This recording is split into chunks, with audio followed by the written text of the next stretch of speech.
En un trabajo tan válido como cualquier lectura del fandom, solo que con más presupuesto, con un nombre un tanto más sonoro. Sin embargo, hay que evitar caer en el equívoco, que después de todo solo podría llevarnos al resentimiento, de creer que Anno puede en alguna forma desautorizar el fandom, o de que realmente está corrigiendo, actualizando o reconstruyendo el Evangelion que todos como lectores compartimos. Anno es su propio Pierre Menard, pero nunca podrá volver a ser Cervantes. Entonces, brevemente, solo para concluir, tras dar vueltas por el paratexto, el architexto y el metatexto, quería decir también algunas palabras sobre el texto. Un texto que, como decíamos, no puede ser concebido nunca como aislado, sino en contraste constante con su hipotexto, en este caso, ¿no? Con el Evangelion original. Es decir, el Rebirth of Evangelion no puede entenderse sin considerar incluso todas las otras variantes de Evangelion que existen a su alrededor. En ese sentido, desde la primera parte del Rebirth of Evangelion encontramos varios detalles argumentales que difieren de la original. Era obvio que había que recortar varias escenas para que 6 episodios de la serie cupieran en 1 hora y 40 minutos. Sin embargo, hay varios diálogos y hechos que se han agregado o movido. Todo esto, por supuesto, responde a una nueva intención narrativa. Para comentar las diferencias en el guión, preferiría empezar por las más sutiles, las de orden y montaje, que no afectan la trama profundamente, sino su presentación y connotación. Claro que también hay muchas otras diferencias mínimas que ni siquiera valen mención por su insignificancia. Por otra parte, la desesperación de Shinji y aislamiento de Shinji no salen a relucir muy claramente en ninguna de las dos partes del reveal, ¿no? Su relación con Gendo igualmente es presentada de forma muy somera y superficial al inicio, y así al momento de encarar por primera vez a Eva, su miedo y desconcierto no quedan muy justificados. En el segundo capítulo de la serie original, el montaje de la batalla nos da un efecto desconcertante. Justo en el momento que está al borde de la muerte, Shinji despierta y ve un techo desconocido, y tomará tiempo hasta que logre recordar la batalla. Un movimiento arriesgado que llevaba más bien a reflexionar sobre el significado de los hechos, sobre por qué está ahí y cuál fue el sentido de esa batalla que ya pasó, sobre los superficiales que resultan las palabras de aliento de Misato frente al horror de lucha. Un efecto demasiado complicado e intelectual, al parecer, para caminar hacia el futuro, según Anno, que en esta ocasión nos presenta todo de manera lineal y prosaica, a la que pueden ajustarse fácilmente todos aquellos no solo que nunca han visto Evangelion, sino también los que pensaban que eran solo complicaciones innecesarias. Lo que sigue sería la secuencia del dilema del erizo, los problemas de Shinji para encajar en su nuevo salón en la nueva ciudad en el mundo, sobre la cual hablarán más adelante también. Nuevamente, todo lo relacionado con las dudas y traumas de Shinji queda bastante abreviado, deshaciéndose de teléfonos que no suenan y demás símbolos del absurdo existencial. Solo queda una de las huellas de Shinji, de la cual desaparece el encuentro con Kensuke en la montaña. Los traumas de Shinji son más bien descritos en palabras de Misato y Ritsuko, muy en teoría sin ningún ejemplo ni impacto directo, mientras ellas viajan por un largo túnel metálico en la base de Nerf o beben juntas en el bar del Geofrente. Entre Shinji y Rei queda por supuesto la clásica escena del cuarto de ella, pero la mayoría de los diálogos en torno a su relación se abrevian o desaparecen. Todo esto logra atonar nuevamente la soledad de Shinji y ahora también la extraña parquedad de Rei, todos esos sentimientos negativos para darnos héroes más normales. El tiempo que ganamos estos detalles no sirve solo para hacer caber la primera película en aceptables 98 minutos, sino también para agregar varios detalles al combate con Ramiel, ahora el sexto ángel.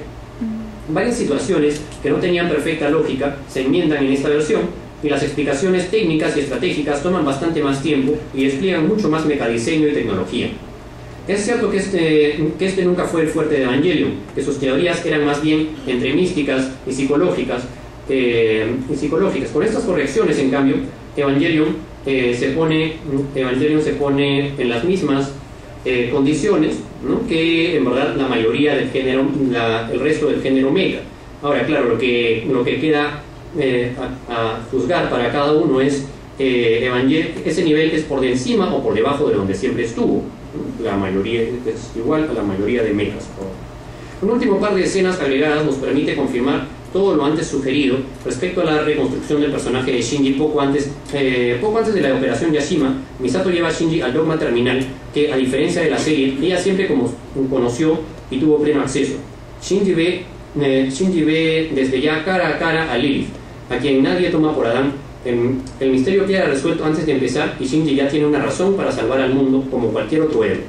Además, antes de ir a la batalla, después de una única y muy breve conversación con Rei, cuyo fatalismo pasa como volando, Shinji recibe una grabación de sus amigos alentándolo, diciéndole cuánto lo quieren y aprecian, cuán importante es su trabajo para el mundo. Cosas que la serie original teníamos que esperar hasta el capítulo 26, pues acaban de resolver el conflicto de Shinji, quien, como dice Mike Crandall de Anime News Network, Shinji es una separación de los héroes más comunes del anime mecha, representativo de la realidad del espectador. Sus fallas que reconocemos en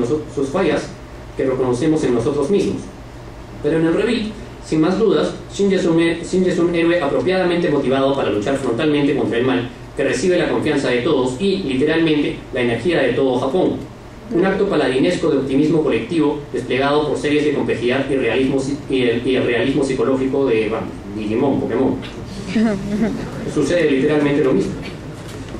Habiendo disipado todos sus demonios, la catarsis final con Rei resulta bastante innecesaria, pues ya son personas felices y equilibradas. A la luz de todo esto, podemos sacar también conclusiones sobre la intención del ambiguo título. You are not alone, o no estás solo, con el no entre paréntesis, ¿no? El uso derridiano de los paréntesis parecería sugerir que la soledad está contenida en la compañía misma, es decir, que la presencia de otros genera precisamente el rechazo, y cuantas más personas conocemos, más nos aislamos. El dilema del erizo, en verdad, un claro fundamento de Evangelion.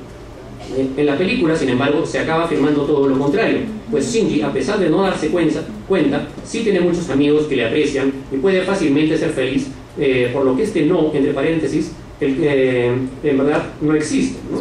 Los paréntesis significan que lo que está ahí no tiene ningún significado.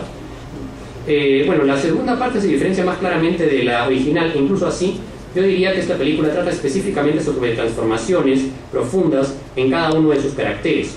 Así, uno por uno, nuestros atormentados protagonistas resolverán de una vez por todas los traumas que los hacían tan interesantes. Por otra parte, esto vuelve la segunda parte más compleja y elaborada que la primera, ya que no consiste en una simple reducción, sino más bien en un proceso de rehabilitación psicológica, ¿no? Bueno, aunque la verdad en este caso, más que a Freud o a Lacan, prefiero citar al filósofo Georg Wilhelm Friedrich Hegel, ¿no? Para explicar los procesos que siguen acá sus subjetividades, ¿no? Básicamente, lo que dice Hegel es que, y bueno, me parece que psicólogos posteriores también lo han incorporado en cierto sentido, pero es más un concepto fenomenológico, ¿no? La diferencia entre el yo y el no yo, ¿no? La dialéctica que él plantea entre el yo y el no yo, entre el sujeto y el otro, es un proceso positivo que podría ayudar a ilustrar cómo los personajes lograrán encontrarse a sí mismos, ¿no? Entonces, el yo y el no yo se generan mutuamente al oponerse, y el yo empieza en un estado de que él llama para sí, ¿no? Pues tienen características reconocidas por sí mismo, pero no tiene valor objetivo. El no yo, en cambio, se genera en un estado de en sí, ya que tiene características objetivas que son parte de la naturaleza de sí mismo, pero no es consciente de ellas, sino que son características observadas y atribuidas por el yo.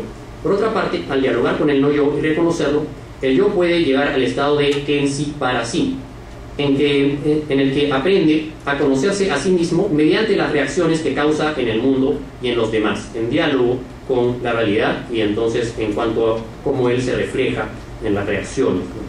Así, el yo se vuelve consciente de su realidad objetiva y adquiere una identidad mediante la cual puede interactuar con el mundo. De hecho, esta teoría de la evolución del individuo es medianamente compatible con la cábala, la masonería y el budismo, corrientes místicas que todos conocemos como fuentes para Evangelion. En particular, el místico Papus, ¿no? Interpreta la estrella de David y el tetragramatón, o nombre de Yahvé, como formas en las que el individuo sale de sí mismo mediante una mecánica de antítesis y síntesis. El árbol de Séfiro, que si lo vemos es tripartito, puede interpretarse de la misma forma, en tanto pasa de descomponer a Dios, que se excede a sí mismo en diversidad de entidades sexuadas, para volver a la síntesis asexuada que se genera por oposición, la creación que está destinada a acabar reuniéndose nuevamente con él, ¿no? Como si la creación fuera justamente un otro, que entonces en un estado de en sí para sí acabaría reuniéndose con Dios, ¿no? Eso es lo que representa también una forma de leer el árbol de Séfiro, que tiene también muchas formas de interpretarse. Esto se refleja en muchas formas que siguen los protagonistas de Rebuild of Evangelion. Entonces, en la manera, por ejemplo, que Asuka sale de sí misma en su primer, momento antitético, donde cambia su egoísmo por depresión para finalmente alcanzar una imagen personal balanceada, ¿no? Al final encontramos una Asuka que efectivamente tras negar por completo su propio valor, que al comienzo tenía tan engrandecido, ella acaba aceptando que el valor que tiene es el valor que recibe de los demás. Rei Ayanami está vertida hacia el en sí objetivo, hacia los otros, ¿no? Pero mediante su entrega empieza a construir un interés también más subjetivo, personal, que aún así es un interés en Shinji, en otro. Sin embargo, Shinji finalmente le da la posibilidad de realizarse al reforzar su autoestima cuando la salva, ¿no? Y en ese momento ya podemos esperar que Rei al final adquiera un momento de en sí para sí, una identidad en la cual se defina también mediante el diálogo con los otros. Shinji mismo finalmente también sigue este proceso como parte de su maduración. Pasa de un en sí en el que no se valora a sí mismo a un antitético egoísmo para sí, ¿no? Donde rechaza a todos los demás y solo quiere hacer lo que a él le da la gana y se queda encerrado dentro del Evangelion. Pero finalmente este egoísmo se sublima para salvar a Rei en un acto que lo llevará al en sí para sí, ¿no? Ahí simbólico el grito de Misato que le dice: hazlo por tus propias convicciones, pero lo que está haciendo es en verdad lo que debe hacer, o sea que finalmente sus propias convicciones coinciden con el deber ser. Esto sobre los tres protagonistas. Por cierto, absolutamente nada que decir sobre Mari Illustrious Makinami y sobre Kaoru, que aparecían en todas las portadas de esto, porque prácticamente no aparecen y no hacen nada en la película. Las preguntas que conciernen a esta versión de Evangelion, a fin de cuentas, son bastante distintas a las que nos preocupaban inicialmente en el hipotexto del Evangelion original. Hemos visto cómo cada uno de los pilotos de EVA sigue aquí un camino de maduración bastante ejemplar y productivo. Podríamos incluso decir que el rebuild es didáctico y motivador. Su intención es trillada, pero lo logra de forma aceptable. También puede decirse que sigue en cierta medida el mensaje de la cábala, lo cual sin embargo no garantiza una buena historia. Es un relato que puede satisfacer, pero es incapaz de cuestionar o perturbar.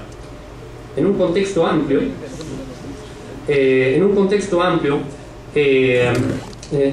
como el que hemos bosquejado, solo podemos concluir que la nueva versión de Evangelion difícilmente tenga la trascendencia de cualquiera de sus versiones anteriores, o siquiera de muchos de los trabajos de fans que resultan más desafiantes e igual de autorizados, ¿no? Finalmente, entonces, el rebuild está más dirigido, según los dos grupos que menciona Anno. Por supuesto, se ha concentrado más en la gente que no conoce EVA que realmente en los fanáticos que apoyan la animación y que probablemente por obvias razones seguirán apoyando lo que les gustó en un principio y no una nueva versión de lo que ya antes teníamos.